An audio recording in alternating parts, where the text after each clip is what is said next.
கம்பெனிஸை அதோட அப்ஜெக்டிவ்ஸை பேஸ் பண்ணி 3 டைப்ஸாக ஸ்ப்ளிட் பண்ணலாம். தட் இஸ் செக்ஷன் 8 கம்பெனி, நிதி company and producer company. Section 8 கம்பெனினா என்னென்னா, ஒரு கம்பெனி இதோட objective commerce, arts, science, sports, education, research, social welfare இதெல்லாம் ப்ரொமோட் பண்ணுறது தான் என்னோட கம்பெனியோட அப்ஜெக்டிவ்னா அந்த கம்பெனிஸ்லாம் செக்ஷன் 8 கம்பெனி.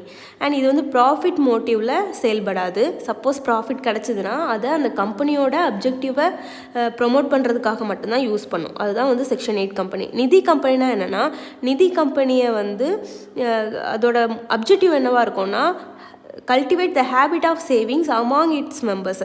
அவங்களோட மெம்பர்ஸ்குள்ளே ஹேபிட் ஆஃப் சேவிங்ஸை கல்டிவேட் பண்ணுறது தான் அதோட அப்ஜெக்டிவாக இருக்கும். ஸோ அதுக்காக இது என்ன பண்ணும், டெபாசிட் ரிசீவ் பண்ணும், கடன் கொடுக்கும். அதோட மெம்பர்ஸ்குள்ளே மட்டுமே இதெல்லாம் நடக்கும், அவங்களோட மியூச்சுவல் பெனிஃபிட்காக நடக்கும். ஸோ அதனால் இதை மியூச்சுவல் பெனிஃபிட் சொசைட்டின்னு சொல்லலாம் அந்த நிதி கம்பெனியை. இந்த நிதி கம்பெனியோட minimum equity share capital 10 lakhs. And இந்த companies preference shares, debentures and any other debt இன்ஸ்ட்ருமெண்ட்ஸுமே அவங்க இஷ்யூ பண்ண மாட்டாங்க. தென் ஃபைனலாக ப்ரொடியூசர் கம்பெனி. இந்த ப்ரொடியூசர் கம்பெனியோட அப்ஜெக்டிவ் என்னவாக இருக்கும்னா, கம்பெனிஸ் ஆக்ட் 2013 378B1 கொடுத்துருக்க அந்த செக்ஷனில் கொடுத்துருக்கிற சம் அப்ஜெக்டிவ்ஸை இவங்க தங்களோட அப்ஜெக்டிவாக வச்சுருந்தாங்கன்னா அதுதான் ப்ரொடியூசர் கம்பெனி. அந்த அப்ஜெக்டிவ்லாம் என்னென்னு பார்த்தோன்னா, production, harvesting, pooling, marketing, selling, processing, manufacture, sale, generation, transmission and distribution of power இதெல்லாம்